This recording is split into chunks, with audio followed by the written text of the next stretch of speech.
Olá, eu sou Bárbara Demerov, apresentadora de Um Livro, Um Disco, Um Filme. Por aqui a gente sempre fala dos livros, discos e filmes que marcaram a vida das pessoas. E eu tenho certeza que o primeiro Auto da Compadecida ocupa um lugar especial no coração de muita gente. Olha como fala comigo que eu te mato. Me mata como se eu já morri? Agora, quase 25 anos depois, chega aos cinemas a sequência dessa produção tão especial para o público brasileiro. Sou eu, com carne e osso e um restinho de cabelo. Você está diferente. Estou igual a mim mesmo. É igual, mas ao mesmo tempo é E diferente. você acha que não envelheceu, não, é? É, mas minha cara de abestada, já estou acostumado. Ah, dê logo esse abraço, homem. Pra gente pular logo essa parte, logo o que interessa. Nesse episódio especial, eu trago as entrevistas que eu e o meu parceiro de todas as horas, Diego Olivares, fizemos com o elenco do filme e o diretor Guel Arraes. Não sei. Só sei que foi assim. Eu sentia que Ele vai falar dessa safadeza que o Chico faz. A gente começa pela nossa conversa com João Grilo e Chicó, ou melhor, Matheus Nastergalli e Selton Mello. Dá pra sentir na voz deles a emoção de voltarem esses personagens tão icônicos. Então, vamos lá ouvir. Selton, Matheus, prazer estar aqui com vocês falando do Auto da Compadecida 2, esse filme tão aguardado, né? E a gente sabe que às vezes voltar a personagens que são tão queridos pelo público não deixa de ser um risco, né? Teve alguma hesitação nesses 25 anos da parte de vocês quando falavam em fazer uma sequência e tal? Isso chegou a ser uma questão para vocês? Olha só, sabe onde é que tá essa resposta? Nos olhinhos dela. Ela tava assim, ó, olhando nós dois assim, ó, encantada, vendo assim. Ela literalmente tá assim, olha eles juntos. Ai, não, gente, é o João Grilo e o Chicó. Essa é a resposta. E é por causa desse olhinho brilhando de que gostam de ver a gente juntos, que gostam de ver esses palhaços reunidos novamente, que a gente falou, vamos fazer. Com medo, claro, faz parte, mas com muito mais vontade do que medo de celebrar. O Matheus fala uma coisa muito bonita, assim, que muito mais do que uma continuação, é uma celebração. Celebração da cultura brasileira, celebração de Ariano Suassuna, celebração desse reencontro, celebração de Guel Arraes, que é um gênio mesmo, assim, é um cara que inventou a sua própria linguagem, isso é raro. Uma coisa que eu ainda não disse, a gente vai lembrando de coisas novas, assim, para dar nas entrevistas. Tem uma coisa que eu acho espetacular no Auto da Compadecida. O Guel escolheu a gente. O Matheus estava fazendo teatro em São Paulo e eu estava fazendo uma novela. Ele olhou, me olhou na novela e falou, é o meu Chicó. Olhou o Matheus e falou assim, é o meu João Grilo. Não fez teste. Gente, tem teste pra tudo. Você faz teste com um personagem pequeno. Ele não fez teste. Ele não fez assim, Matheus e outros atores pra ver qual era a melhor química. Né? A gente nem se conhecia. O Guel é um gênio. Ele enxergou que eu podia fazer comédia antes de eu saber que eu sabia fazer comédia. Eu também não tinha feito comédia. Ele me revelou, eu acho isso uma das maiores qualidades de um diretor revelar algo sobre você. O Guel me revelou que eu podia ser um ator de comédia. E essa escalação foi um presente, uma coroação para nós, um presente para o nosso talento e também uma destinação. Sim. A partir do João Grilo e do Chicó, nossa vida mudou. Sim. A gente foi fazer um cinema muito consequente para o Brasil. A gente começou a escolher a dedo as coisas na TV. Perfeito. Que a gente ia fazer, porque a gente sabe o tamanho do amor e de como a gente cativou o povo brasileiro. E a gente sempre quis respeitar esse amor e devolver com arte verdadeira esse carinho. Bonito. E não é diferente no Auto 2. Deu frio na barriga, dá ainda. A gente ainda não estreou, ainda dá medo. São arquétipos, são palhaços, eternizados por Ariano. É uma responsa. Por outro lado, também é meio gozoso, porque é você poder encontrar seu melhor amigo. Selton e eu, a gente não convive muito fora do João Grilo e do Chicó. Nossa maior convivência sempre é Quando a como o João Grilo e Chicó. Quando a gente faz esses super-heróis. A gente se encontra às vezes em algum aniversário. Sim. Ou numa estreia. A gente acompanha e admira o trabalho um do outro. Sim. Mas a maior parte das horas que nós temos juntos é como João Grilo e Chicó.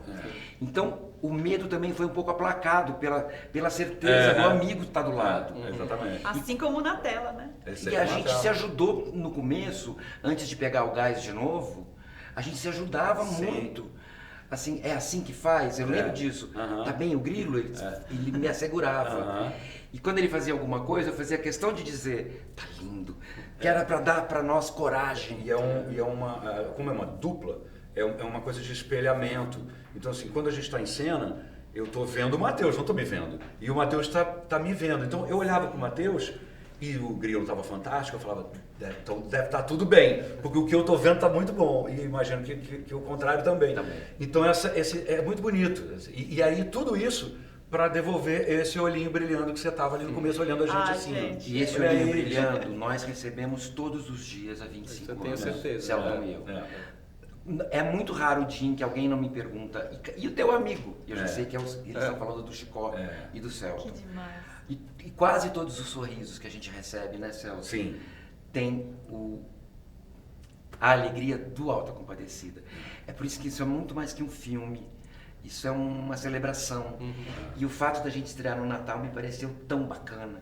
Porque o Natal, assim, é uma celebração. Sim. Mesmo para quem não é religioso, o Natal é a hora de um encontro, de rever as pessoas que amam, né? E é o que vai acontecer, assim, as pessoas vão poder ir no dia de Natal com as famílias para ver os seus heróis brasileiros.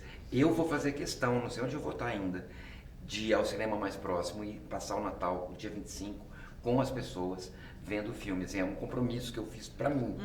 Não é para as pessoas, é para que eu passe com as pessoas o Natal vendo o Auto. Sim. E o Chicó e o João Grilo, eles são personagens muito marcantes, né? Que marcaram a vida de vocês e a vida de quem assistiu o filme. Mas vocês levaram algum traço da personalidade deles pra vida depois do primeiro filme? Pra vida, não sei. Não sei. Só sei que foi assim. Eu sentia que Ele vocês fala até safadeza, que o Chicó faz. O sonhador, assim, a imaginação, né? Isso eu me identifico com o Chicó, assim. Eu realmente sou uma pessoa muito mais... eu sou muito mais cerebral, eu sou muito mais imaginação do que aventureiro. Eu não sou uma pessoa muito aventureira, eu não sou uma pessoa que viaja e faz coisas extraordinárias, e rapel, e... Não sou essa pessoa, eu sou a pessoa que cria, eu sou uma pessoa que está muito aqui, que cria um próprio mundo, por isso eu sou artista, por isso eu também sou poeta, como o Chicó. Somos, né? Assim, então eu me identifico com o meu personagem. Legal. E você, Matheus? A alegria. O Grilo me ensinou a alegria. Eu nunca fazia comédia. Eu fazia tragédia no Teatro da Vertigem, o livro de Jó, Paraíso Perdido, e no cinema, antes do Auto, eu só tinha feito dramas. O Guel me mostrou que eu era um palhaço. Igualzinho. E então isso é um aprendizado. Eu aprendi a alegria. Quando acabou o primeiro Auto, eu não queria tirar minha roupinha de palhaço.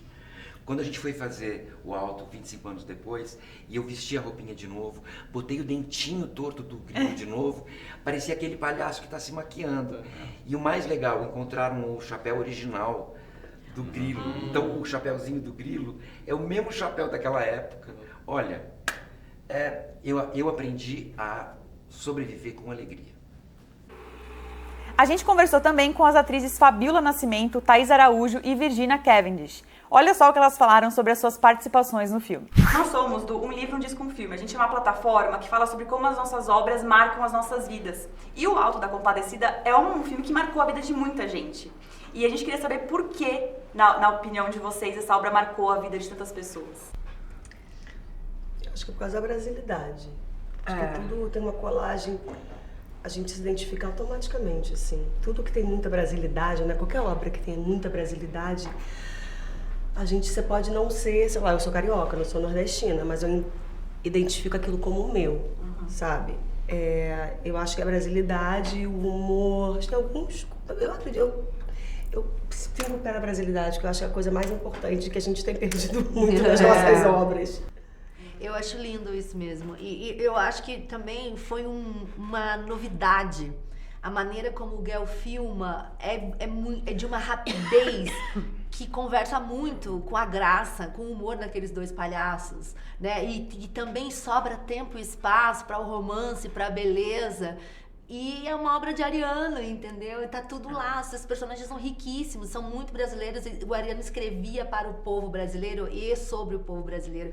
E o Auto da Compadecida, na direção do Guel, é exatamente isso. A compreensão das personagens que os meninos têm também eu fico arrepiada, porque é isso. Eu lembro quando eu assisti, porque pra mim o 2 é um fanservice, entendeu? Pra mim é total. Só que eu tô dentro, então é mais louco ainda. Mas mudou muito a minha perspectiva, assim, de carreira, de projeção, do tipo, caramba, eu quero fazer isso, que coisa mais linda esse trabalho, porque era uma direção diferente também, dessa coisa da rapidez. E isso também agrega muito ao que é a gente, sabe?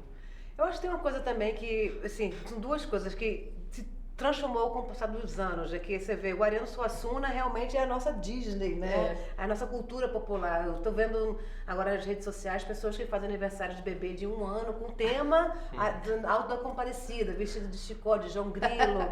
Tá virando, e é muito maravilhoso que a gente tenha aí, que a gente pare de importar a cultura dos outros e que a gente curta a nossa própria cultura. O Ariano tem isso com o Alto da Compadecida e, além de tudo, tratar uma situação, um estado de vida, de pobreza, com muita alegria e com muito lúdico, né? Acho que as pessoas do Brasil, 70%, 90%, não sei quantos por cento, não tem uma condição muito aquém da justa, e elas são representadas muito dignamente, muito bonita nesse filme, de uma forma muito... de uma homenagem, né, assim, ao povo brasileiro, né? Eu acho que também eu já vi pessoas que viram o filme 20 vezes, 30 vezes, 40 vezes. É um filme que passa, você para pra ver. E você ri o tempo inteiro, chega na hora do céu, você chora com o filme. Então, você passa por todos os tipos de sensação, de sentimento, assistindo um único filme brasileiro. É muito bonito isso. Muito.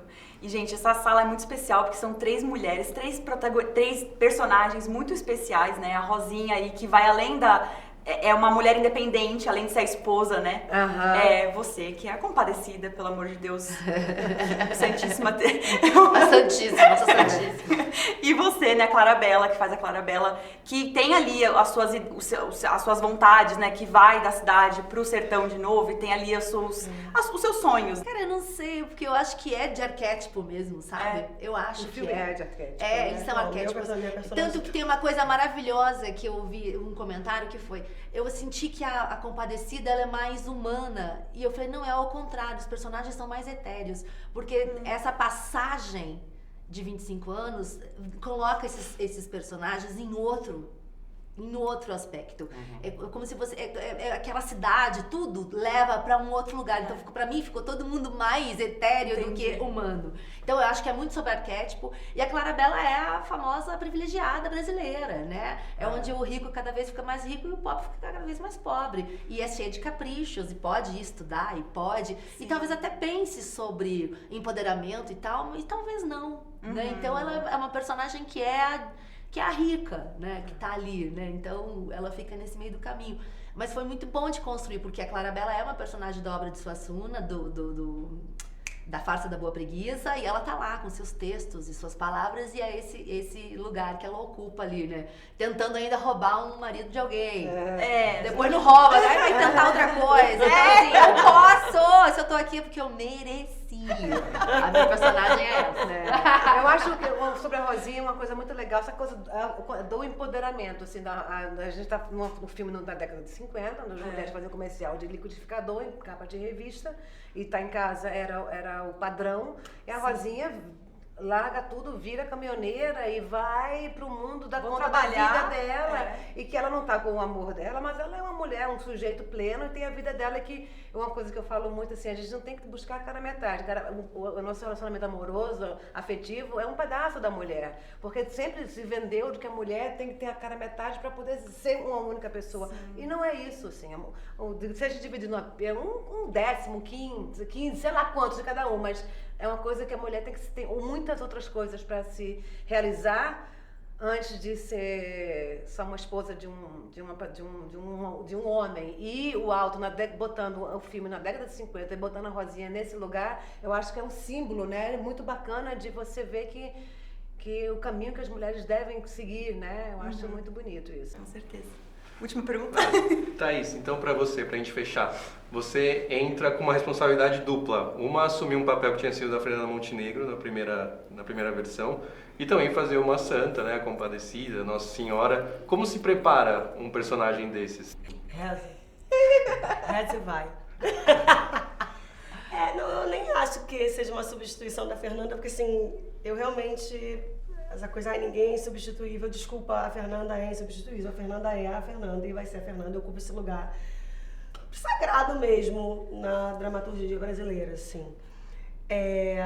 E pra minha sorte, eu posso te dar uma resposta que assim, cara, Nossa Senhora tem várias representações, eu sou uma representação de Nossa Senhora, eu consigo escapar dessa possível comparação com a Dona Fernanda muito facilmente.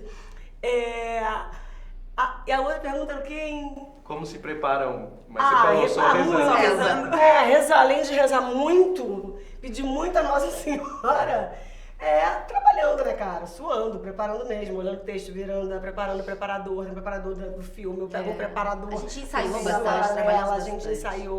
A gente ensaiava as cenas. A gente foi muito preparado pro set, né? A gente teve pra chegar lá e só não ter a preocupação, só a gente se dar o que a gente já tinha feito. E o Diego conversou também com o Guel Arraes, que dirigiu a sequência ao lado de Flávia Lacerda. Ele contou um pouco sobre os desafios e as novidades que fazem parte de O Alto da Compadecida 2. A gente é dessa plataforma que chama Um Livro, Um Disco, Um Filme, que a gente fala sobre obras que marcaram a vida das pessoas. A gente sabe que O Alto da Compadecida é uma obra que marcou a vida de muita gente. Qual seria o segredo para ela ter feito tanto sucesso? Se eu soubesse, né? Difícil saber, porque... assim, tem algumas intuições que seria... porque termina que a gente faz... Eu já fiz trabalhos tão difíceis, em que eu me empenhei tanto, mas eu acho que, na verdade, o que às vezes faz um filme pegar mais ou menos um livro, um disco, uma peça, é um pouco o tema, né? Assim, quando você está em si, o tema vai muito em sintonia com a sociedade, né? Seja uma coisa atual, seja uma coisa de sempre. Eu acho que esses heróis do Ariano, que são heróis populares, pobres, lutando pela sobrevivência, mas do ponto de vista da comédia, era raro, né? Não são personagens. O Nordeste era visto como uma região mais trágica, que ela também é, né? Toda a região tudo você pode ver como drama, como tragédia, né? Como drama e como comédia. Mas era mais raro você ter a comédia, você tinha os humoristas, né? Nordestinos, né? Mas você não tinha uma comédia nordestina no cinema que eu me lembre tão assim, né? Como Alto da Compadecida, a peça certamente não, né? Isso eu conheço muitas comédias, eu não conheço. Mas no cinema também acho que não. E eu acho que isso, assim, o que conversa é o tema. Eu acho assim, são esses personagens que são personagens de todo mundo, né? Você sempre tem esse picaresco, esses nossos vêm através da Península Ibérica, né? Que é o Lazarillo de Tormes, que são os picarescos espanhóis, que é Don Quixote e Sancho Panza, conversam com esse, né? Tem a ver com isso, né? Esse vão de aventura em aventura e sempre... Mas o picaresco típico, a motivação dele é a comida, ele quer comer. Né? Ele precisa comer. E aí, com isso ele usa sua inteligência, seus expedientes, dá seus pulos e arruma um jeito. E isso eu acho que cria uma grande identificação com o brasileiro que vive atrás da sobrevivência e se vira e tal. E que também não e fazendo isso ele é visto como um herói, né? Assim, porque ele supera aquela dificuldade e aquilo é feito com uma certa alegria e com sabedoria. E então o Ariano criou dois personagens, não é à toa, dois heróis brasileiros de comédia, e não é à toa que a peça sempre foi a peça mais representada no Brasil, né? Desde que ele montou até agora, né? A gente acabou de falar com o Celton e com o Matheus na sala ao lado aqui, eles falaram dessa escolha que você fez da escalação, né? 25 anos atrás, de escolher atores que não eram propriamente comediantes, humoristas, né? O Celton fazia muito drama na TV e tal, o Matheus principalmente também, né, no teatro, no cinema. Como é que foi, o que te deu esse insight de escalar os dois juntos para fazer João Grilo e Chicó? Eu lembro na época eu tinha um núcleo de produção que a gente fazia quase um núcleo de comédias, quase um pequeno movimento de comédias, né? A gente fazia muitas comédias seguidas, né? Roteiristas, atores, e né, fiz junto com o Nanini, Jorge Furtado desde a época, João Falcão, Pedro Cardoso. A gente era uma trupe, às vezes uns atuavam e escreviam, então tinha um pouco esse espírito. E eles eram dos mais jovens, eu não tinha ainda trabalhado com eles, mas ele tinha feito uma comédia com o João Falcão, eu tinha visto aqui, eu tinha percebido. E eu acho que pro Alto, o Alto, eu acho que ele não é só não é só um ator cômico que pode fazer, ele tem que ser um comediante em geral. Eu acho que o Alto tem emoção, ele tem graça, ele tem farsa, ele tem comédia, mas acho que é tinha muitos cômicos, mas atores jovens que pudessem passar dali. Eu vi um apontamento de comédia no que eles tinham feito e sabia que eu já tinha visto eles em papéis de teatro e tudo, como atores dramáticos. Então eu falei, é mais fácil, eu acho assim, quando você tem eu acho que um grande comediante, ele faz drama, pode ser um grande ator dramático. Às vezes nem todo ator dramático, pelo menos na experiência, faz comédia. Uhum. E eu via que eles eram grandes atores dramáticos, todo mundo já sabia, e eu via essa ponta de comédia que eles tinham ali. Eu falei, então isso dá uma dimensão também para o Alto, porque eu acho que é um filme que fala disso que a gente falou, do dia a dia, mas ele tem essa seriedade da sobrevivência, e ele tem também a transcendência da fé, de tudo isso, né? Então um filme que precisa de um escopo maior de atuação. E eles eram jovens atores que eu achava que tinha isso e não eram muitos que tinham como ele. E o primeiro filme vocês tinham a peça do Ariano, né? Muito lá na raiz, na base. E nesse segundo vocês tiveram o desafio de ampliar esse universo, né? Como foi a construção de um roteiro já que tinha que desenvolver algo que já não estava mais na obra propriamente dita? É o que eu digo assim, a grande dificuldade, eu só topei fazer realmente o filme quando a gente chegou num roteiro satisfatório, porque não é uma continuação qualquer fazer o Alto, né? Estamos fazendo, sei lá o que, Vingadores 3, o filme do Homem-Aranha, a gente está fazendo um clássico 2, né? Quer dizer, tentando fazer a continuação de um clássico, que esses dois vai ser um clássico, não estou querendo dizer que a gente tinha que tentar continuar um clássico, fazer o Molière 2, né? E é tanto que no início a gente tentou meio copiar o Alto 1 e ficou meio ruim. Assim, porque a gente não... que o Alto 1 ele é um filme quase de episódios, né? Uhum. Você podia quase dividir. Tanto que ele dividiu em episódios. O Testamento do Cachorro, não sei o que, o Céu, o Gato que Descome Dinheiro. E as cenas são quase esquetes, concatenados, eles vão costurando aqueles esquetes, que é um pouco a característica mesmo do picaresco, né? Do herói picaresco. Ele não tem uma história muito unida, ele vai de aventura em aventura, né? Don Quixote, Sancho, eles vão... coisa, mas... E a gente foi ali na levada, e tem muita... E você já tinha um método que no primeiro filme eu tinha acrescentado muitas outras farsas medievais, às vezes uma história que tem esse personagem que vive lutando pela sobrevivência com inteligência e graça em todo mundo. Tem árabe, tem indiano, tem africano, entendeu? Então tem histórias do mundo inteiro que se concatenam. E algumas estão, inclusive, assim, algumas piadas estão nesse filme, né? Uhum. Mas ficou um filme de piadas. Ele estava ficando um filme de piadas. Então eu falei, não é esse nosso filme, esse é o outro filme. Então a gente resolveu fazer a nossa história, trazer ela pra gente, matar essa bola no peito, vamos fazer a história o que seria o nosso Alto. Agora a gente é parceiro do Ariano, ele nos dá o personagem e a gente constrói uma história boa para esses personagens. É isso que a gente tem que fazer. Né? A gente tem aqui meio caminho andado diante dos personagens, mas não tem um caminho todo andado. Assim. Então, o roteiro Ariano escreveu essa peça com 28, a gente foi escrever esse roteiro já aos 60, a gente já tinha uma estrada grande de roteirista, vamos nessa, vamos construir essa história. E aí trouxemos um pouco o fato de a história andar mais para frente, se aproximou um pouco mais da nossa infância, então assim, aquele rádio que aparece como a modernização do Nordeste, a gente pegou um pouco no Recife, por exemplo, a coisa da televisão, que ainda era muito incipiente, algumas coisas foram uma memória afetiva também do evento. O João, por exemplo, viveu muito viveu em cidade interior, ele foi criado numa cidade perto de Recife. Então, assim, a gente aí já nos anos 60, mas ali, né? E aí fomos trazendo um pouco isso, a nossa experiência de roteirista, a nossa vivência, a nossa memória afetiva, e aí achamos que construímos uma história que tinha alma, digamos assim, né? Que não era uma história encomendada, né? A gente estava quase fazendo uma história encomendada, foi uma história que a gente quer contar realmente. Pelo menos aí isso me deu mais segurança para a direção. Um dos elementos que vocês adicionaram nessa continuação é o elemento da sátira política também, né? Queria que você comentasse um pouco disso. A sátira política, o João Grilo se meter num golpe com políticos, quer dizer, é uma ousadia muito grande e era necessário, porque era preciso que ele desse um golpe, mas o João Grilo, como ele chega na cidade, né? Lá no passado ele era um Zé Ninguém total, né? E ele vive ali, o golpe dele é para comer mais um pão, é para não sei o quê, são pequenas, digamos, a aposta dele é bem pequena, né?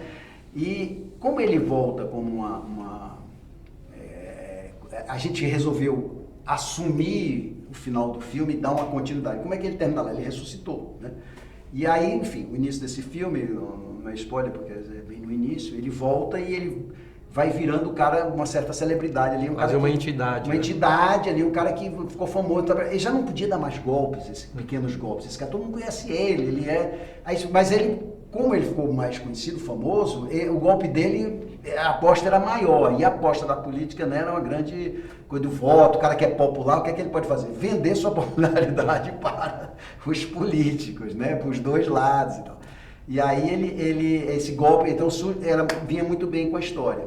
Tem um pouco dessa memória afetiva, de eu ter visto muitas campanhas de interior, por conta do meu pai que era político, né, e tem uma tradição, tanto na comédia do político nordestino, né? O Chicanismo fez político nordestino, aquele coronel fazia o Justo Veríssimo. Tem uma tradição na comédia, tem uma sátira a fazer a questão das famílias nordestinas de políticos, né? Tem uma coisa que tem naquela época e que dura até... Então era uma coisa que tornava o filme meio atual também, mas que era de época e servia essa dramaturgia, era um pouco de memória afetiva, então juntou tudo isso. Né? Então, pra gente fechar, Guel, fala também um pouco sobre esse cenário que vocês construíram, adicionando também alguns elementos de computação gráfica e tal, né? Para criar essa fábula um pouco mais além também, né? Do realismo do primeiro filme. E a ideia foi justamente essa, primeiro, assim, a gente nem sabia como ia fazer, qual era a técnica que a gente ia usar. Quando a gente partiu, a Flávia e eu que dirigiu, né, comigo, a gente dirigiu junto esse filme. E aí, isso tudo que eu falei no roteiro vale um pouco para a direção. O que é que a gente vai fazer que não vai ser mais aquele filme, né? Não vamos copiar aquele filme que eu fiz, que inclusive é um filme que tem uma agilidade, não sei o quê, mas é um filme muito simples, até pelo tempo que tinha para fazer, de cinematografia eficiente, digamos assim, né? E o que é que a gente pode fazer, né? Que a gente pode acrescentar, que agora que a gente tem mais tempo, tem mais recurso e que a gente pode trabalhar nós dois. Então acho que a Flávia ia trazer um pouco a vivência do cinema dos, né? Eu estava longe do set há um tempo, tinha voltado recentemente, então ela tem muito, né? Uma câmera que pesava 15 quilos hoje pesa 5, várias questões. Mas a nossa motivação principal não era usar uma nova tecnologia. Nossa motivação principal era dramaturgicamente tornar esse filme mais fabular, quase um conto infantil, mais de imaginação, mais mágico, porque a gente acha que esse universo do Ariano, essa Taperoá, que é a cidade onde ele nasceu, na verdade é uma cidade da imaginação dele, né? Se você for a Taperoá hoje, você não sabe como... É uma cidade bem modificada, assim, tem tudo, mas ela só você lendo Ariano, você vai lá e você vive aquele barato, porque senão você passa batido, né? Não estou dizendo que a Taperoá não tenha interesse, mas é como muitas cidades, já está muito modificada, e a gente achou que a gente ser fiel ao Ariano e mergulhar mais no universo seria criar uma cidade tipo Alice no País das Maravilhas. País das Maravilhas do Chicó e do João Grilo é a Taperoá, então a gente ia... E aí a gente tentou, nem sabia de LED. A gente falou, vamos fazer no estúdio porque vai ficar mais assim, mas no estúdio pode ficar muito pequeno. Vamos para a externa e vamos usar digital na externa, mas caramba, na externa a gente não tem muito controle porque para botar o digital.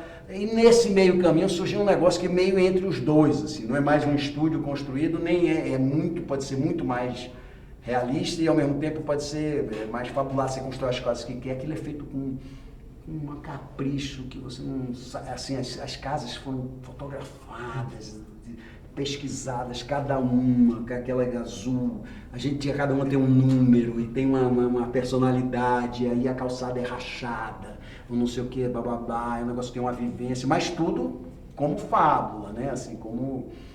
E aí você trabalha num estúdio como se tivesse num... Aí sim dá a impressão que você está, quando você olhava aquele estúdio com LED, imaginando que você ia botar aquele céu, que o céu...